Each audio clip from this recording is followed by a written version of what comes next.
There's another thing I wanted to highlight on the things, on certain practices.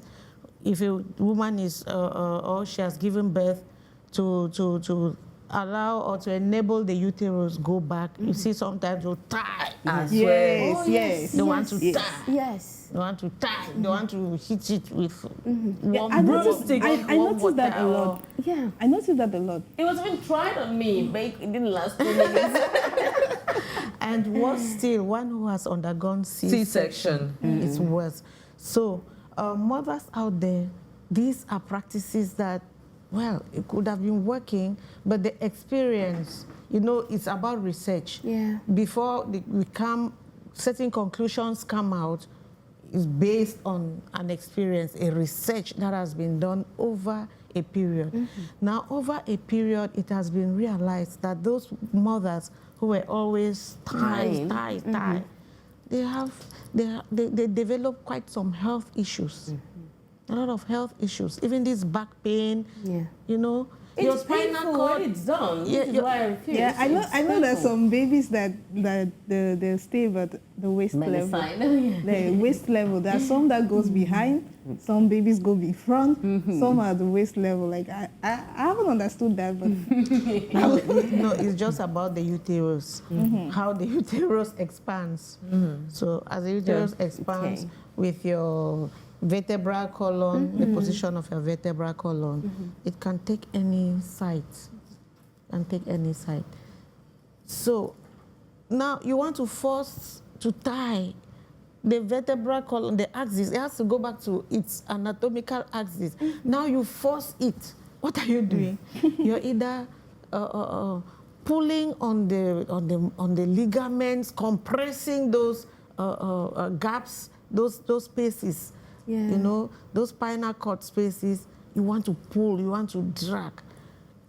The consequence will not be felt instantly, but over time, because that's something that needs to just retract and regress gradually and gently through some exercises or just normally. Now you want to force it. Once you force that, after 10, 20 years, 30 years, 40 years, the repercussions will start.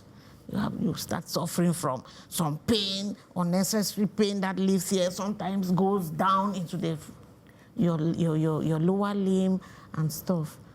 So there are some practices that really postpartum mothers should avoid.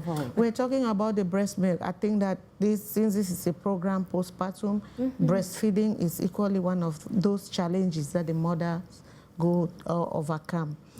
Now, I just want to hit this to the mothers, because in the hospital, each time we find when a mother gives birth, there's a grandmother by the side. Oh, l'enfant pleure, il faut donner glucose. No, you don't give glucose to a newborn immediately when the baby is delivered.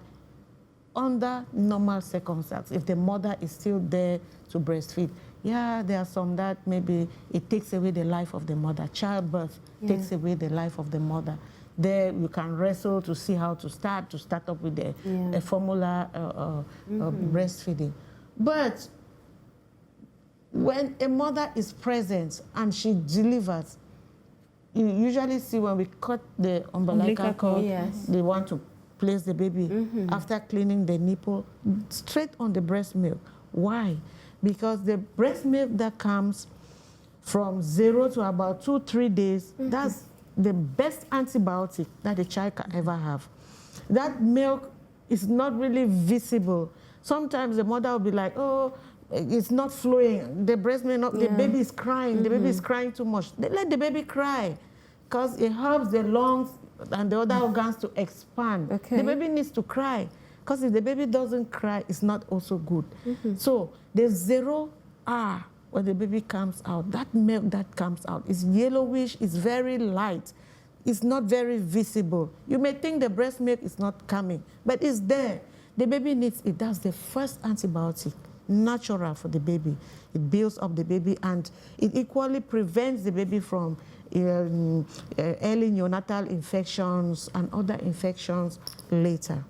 So I wanted to make this known, that first milk should really be given to the babies, because when that period is over, the antibiotics is no more there.